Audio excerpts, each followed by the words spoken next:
Buildings, ఆయన కట్టించిన buildings అన్నీ ఇక్కడ ఉన్నాయి. ఇక్కడ ఎర్లీ లైఫ్ గురించి భయపడి ఉంది.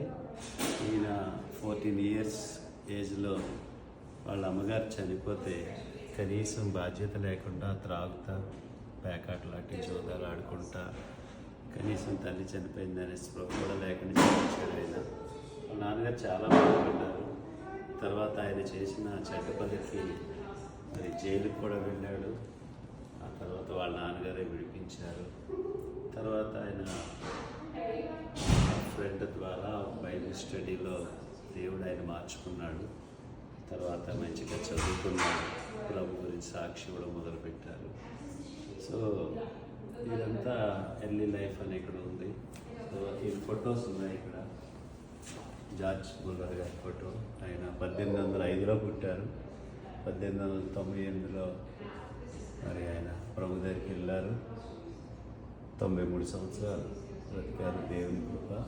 సూసన్న సంగార్ ఆమె వైఫ్. సో ముల్లర్స్ గారు ఫ్రెండ్స్ వీళ్ళంతా.